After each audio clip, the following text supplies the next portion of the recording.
بسم اللہ الرحمن الرحیم۔ السلام علیکم ناظرین، آپ دیکھ رہے ہیں انوکھا انداز۔ میں آپ کا ہوسٹ جمال صدیقی۔ آج ہم آپ کو بڑی خبر سے آگاہ کر رہے ہیں کہ سعودی عرب کے ایئرپورٹ کے اوپر حملہ ہوا ہے، اور یہ حملہ کسی اور نے نہیں، حوثی باغیوں نے کیا ہے۔ حوثی باغیوں کی طرف سے ماضی میں بھی متعدد حملے کیے گئے، اور آج اب سے 1 گھنٹہ قبل حوثی باغیوں نے سعودی عرب کے ایئرپورٹ ابہا پہ، جو کہ یمن سرحد سے 120 کلومیٹر کے فاصلے پر ہے، حملہ کیا ہے۔ سال 2019 میں 2 بار اسی ایئرپورٹ کو نشانہ بنایا گیا تھا، جس میں متعدد افراد زخمی اور کم و بیش 10 افراد ہلاک ہوئے تھے۔ آج کا جو حملہ ہے، اس کی لیٹسٹ اپڈیٹس کچھ اس طریقے سے ہیں کہ حوثی باغیوں نے عین اس وقت حملہ کیا جب مسافر طیارہ رن وے پہ تھا، رن وے پہ جانے کے لیے تیار تھا، اور اس کو حملہ کیا۔ پہلے اس کے ٹائرز میں آگ لگی ہے، اور اس کے بعد مسافر جو ہیں وہ ایک دم باہر کی طرف نکلے ہیں، اور وہ طیارہ نظر آتش کر دیا گیا۔ کہا یہ بھی جا رہا ہے کہ بہت سے لوگ وہاں پر فائرنگ کرتے ہوئے دیکھے گئے، جن کا تعلق حوثیوں سے جوڑا جا رہا ہے۔ اب کہنا اس طریقے کا کہ آخر یہ کیوں کیا گیا، اس کے پیچھے کیا مقاصد تھے۔ ایک طرف ہم دیکھتے ہیں کہ امریکہ کے صدر بائیڈن نے حوثیوں کو ٹیررسٹ کے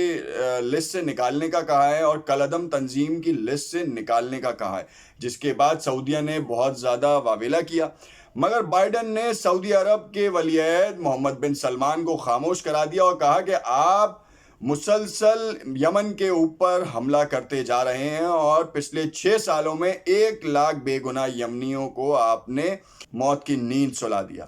اس بار ہم اس تمام واقعے کو خود تفصیل سے دیکھیں گے، اور ہم ٹرمپ انتظامیہ نہیں ہیں۔ اس بات کا خلاصہ کرتے ہیں کہ آخر اس طریقے کا بیان بائیڈن نے کیوں دیا، خارجہ پالیسی وضع کی، اور اس میں اس بات کو مد نظر رکھا کہ سعودی عرب اور عرب ریاستوں کے ساتھ کیسے تعلقات رکھنے ہیں امریکہ نے بھی۔ آج جو حوثی باغیوں کا حملہ تھا، حوثیوں کے ترجمان نے سریہ نے اس بات کا انکشاف کیا کہ ہم نے یہ حملہ ڈرون کے تھرو اور مینول کیپیسٹی میں کیا ہے۔ ان کے چند افراد ایئرپورٹ میں گھسے ہیں، فائرنگ کی ہے، جس کا ہم نے آپ کو پہلے تذکرہ کیا تھا کہ کچھ لوگوں کو فائرنگ کرتے ہوئے بھی دیکھا گیا ہے، اور جن کا تعلق حوثیوں سے بتایا گیا ہے۔ حوثیوں کے بارے میں کہا جاتا ہے کہ یہ ان کی پشت پناہی ایران کرتا ہے۔ ایران کی طرف سے اس بات کا کبھی بھی اظہار نہیں کیا گیا کہ حوثیوں کی پشت پناہی پہ ایران ہے، مگر سعودیہ کی طرف سے اور ٹرمپ انتظامیہ کی طرف سے متعدد بار یہ کہا گیا کہ ہم ایران کے اوپر سینکشنز کریں گے اور ایران کو جو ہے وہ للکاریں گے۔ اس بار کھلم کھلا جنگ ہوئی ہے، آمنے سامنے سعودیہ اور ایران آ چکے ہیں، اور ان کے پیچھے ان کو لڑوانے میں کس کی سازش ہے۔ سب سے پہلے آپ کو یہ جاننا چاہیے کہ اسرائیل کا خطے میں بڑھتا اثر و رسوخ بہت سے ممالک کو پریشان کر رہا ہے۔ اسرائیل کو منظر عام پر تسلیم نہ کرنا بھی ہو سکتا ہے کہ اس کی وجہ ہو حوثی قبائل کو، حوثی باغیوں کو جو اسلحے کی ایمونیشن کی سپورٹ ہے وہ کس کی طرف سے ہو رہی ہے۔ کیا ایران دے رہا ہے،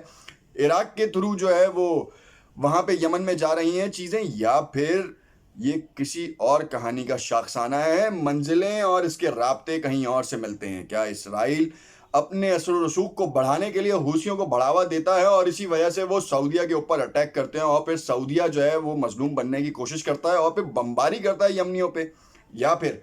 سعودیہ کو چاہیے کہ اب وہ اسرائیل کی طرف دیکھے اور کہے کہ یمن کا معاملہ سولو کرے، اور امریکہ کی طرف سے بھی اس کو شٹ اپ کال مل چکی ہے، جس کے بعد سعودیہ کے پاس کوئی دوسرا راستہ نہیں ہے کہ وہ اسرائیل کی طرف دیکھے یا پھر اس اتحاد کی طرف دیکھے جس کے بارے میں ہم نے پچھلی ویڈیو میں آپ کو بتایا تھا کہ ترکی منظر عام پر آ کے ایک بہت بڑا الائنس کریٹ کر رہا ہے، جس میں اس کو سعودیہ کی سپورٹ حاصل ہو جائے تو 4 چاند لگ جائیں اس الائنس کو۔ اگر تو سعودیہ اس وقت بھی ایران کے ساتھ تعلقات استوار نہیں کرتا اور ترکی کی حمایت نہیں کرتا، تو پھر سعودیہ کی اہمیت دن بدن ختم ہوتی جا رہی ہے۔ سعودیہ کو مسلم امہ میں ایک بڑے بھائی کی حیثیت حاصل تھی، کیونکہ اس ملک میں مسلمانوں کی مقدس جگہیں ہیں، مکہ اور مدینہ۔ ان جگہوں کی وجہ سے سعودی عرب کے اوپر قدرتی نعمتیں وہاں پہ دریافت ہوئی ہیں، اور بہت زیادہ معتبر شہر تسلیم کیا جاتا ہے مسلمانوں کے درمیان۔ تو دیکھنا یہ ہے کہ اب سعودیہ کے پاس یہ نظام رہتا ہے یا نہیں، مگر ابھی اس وقت سعودیہ ایران دونوں آمنے سامنے آ چکے ہیں، اور یمن پہ ایک بار پھر سعودیہ کی ایئر فورس جو ہے وہ حملہ کرنے کی تیاری کر چکی ہے، اور اس وقت دیکھنا یہ ہے کہ حوثیوں کے اڈوں پہ کس طریقے سے بمباری کی جاتی ہے۔ بائیڈن نے ایک ڈیل کینسل کر دی، اس کے بعد سعودیہ کو فکر لاحق ہوئی، اور سعودیہ نے پاکستان کی طرف بھی دیکھنا شروع کیا۔ مگر پاکستان کے ساتھ جس طرح کے تعلقات انہوں نے استوار کیے تھے ان کو کوئی خاطر خواہ امید نصیب نہیں ہوئی، تو انہوں نے پھر دوبارہ ترکی کی طرف رخ کیا۔ ایک طرف آپ دیکھیں کہ پاکستان کی طرف سے نا امیدی، پھر دوسری طرف سے طالبان کی طرف سے نا امیدی، کیونکہ ان کو کبھی بھی سپورٹ حاصل نہیں رہی سعودی عرب کی۔ دوسرا ترکی کی طرف سے، کیونکہ ترکی کے ساتھ تعلقات انہوں نے خود بگاڑے تھے، ٹریڈ ڈیفیسٹ جیسے کہ ہم نے آپ کو بتایا تھا کہ $216 ملین کا ان کا ٹرانزیکشنل ویلیو ہوتا تھا، $216 بلین کا، اور جو کہ 2020 میں جب ٹریڈ ریلیشنز کو بائیکاٹ کیا وہ صرف محض $16 ملین تک رہ گئے، جس کے اوپر ترکی سیخ پا بھی ہوا، مگر اس کو کوئی فرق نہیں پڑا، کیونکہ دنیا میں تجارت کے لیے ترکی وہ واحد ملک ہے جس کو سب بڑی عزت کی نگاہ سے دیکھتے ہیں، اور اس کے فائنینشیل اور اس کے جو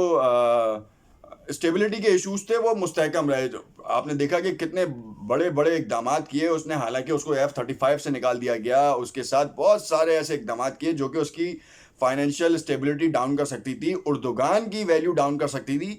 مگر اردوغان کے چند فیصلوں نے ترکی کو نیچے جانے کے بجائے اونچائی کی منزلوں پر پہنچا دیا، اور یہی وہی اونچائی کی منزلیں ہیں جو پوری دنیا کو فکر میں لاحق کر چکی ہیں۔ اسرائیل کو اپنا اثر و رسوخ بنانا تھا تو انہوں نے حوثیوں کو فیڈ کیا، حوثیوں کو سعودیہ کے اوپر اٹیک کرنے کے اوپر راضی کیا۔ حوثیوں کا ترجمان اس وقت وہ یہ بات کر رہا ہے کہ ہم نے ڈائریکٹلی سعودیہ کے اوپر اٹیک کیا ہے اور ایئرپورٹ کا تہس نہس کر دیا ایئرپورٹ کو،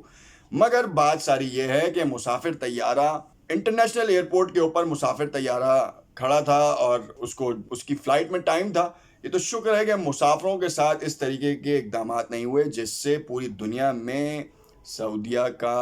ایک امیج اور خراب ہو جاتا، مگر ابھی بھی اس وقت سعودیہ کے اوپر یہ سوالیہ نشان بنتا ہے کہ آخر کیسے 120 کلومیٹر اندر آپ کے احاطے میں آ گئے، اور آپ کی انٹیلیجنس کیا کر رہی تھی، کون سیکیورٹی پہ مامور تھا، کس کی غلطی ہے، کس کی کوتاہی ہے، کیا محمد بن سلمان ایسے لوگوں کو کیفر کردار تک لے کے جائیں گے، عدالت کے کٹہرے میں لے جائیں گے،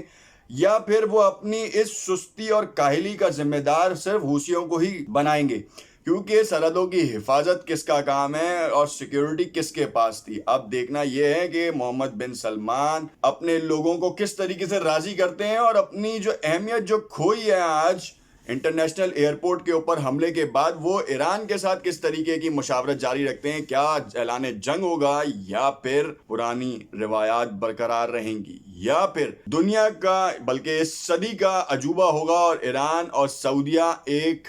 ٹیبل پہ بیٹھ کر برادرانہ تعلقات استوار کریں گے۔ پوری دنیا کی نگاہیں اس وقت مرکوز ہیں سعودیہ کے اوپر کہ وہ کیا اسٹانس لیتا ہے، اور ایرانی سپریم لیڈر کے اوپر مرکوز ہیں جن کی طرف سے یہ بیان واضح طور پر امریکہ اور پوری دنیا کو ہے کہ اگر ہم سے کوئی بات چیت کرنے آئے گا تو ہم کریں گے، مگر ہمارے نیوکلیئر پروگرام کے اوپر کوئی کسی نے قدغن لگائی یا ہمارے اندرونی معاملات میں کسی نے دخل اندازی کی تو ہم سے برا کوئی نہیں ہوگا، اور گوریلا وار کے ایکسپرٹ ہو چکے ہیں ہمارے پاس وہ ٹیکنالوجی ہے دنیا میں بہت سے لوگوں کے پاس نہیں ہے۔ دیکھنا یہ ہے کہ اس بات کو کس طریقے سے سعودیہ لیتا ہے، اور اگر ملا لیتا ہے تو ترکی والے الائنس میں کیا سعودیہ اپنا اثر و رسوخ دکھائے گا، جو سعودیہ ترکی کی جو نیڈز ہیں اس کے اوپر سعودیہ پورا کرے گا اسے یا نہیں کرے گا۔ رجب طیب اردوغان نے بہت واضح طور پہ مسلم ممالک کو یہ پیغام دیا ہے کہ آپسی انتشار سے باز رہیں، ورنہ یہی لڑائیاں ہمیں ختم کر دیں گی اور یہود و نصارہ کو ترقی اور کامیابی سے ہمکنار کر دیں گی۔ اب مسلم سربراہان پر اور ان کی عوام پر منحصر ہے کہ وہ کس کا ساتھ دیتے ہیں، کیا اپنی حکومتوں کو وہ سمجھا سکتے ہیں یا نہیں۔ دیکھتے رہیے کہ انوکھا انداز، ہو سکتا ہے ہمارا تجزیہ آپ کی سمجھ میں آیا ہو اور آپ کے لیے کسی بہتری کا باعث بنے۔ کامنٹ میں اپنی رائے کا ضرور اظہار کیجیے گا۔ شکریہ۔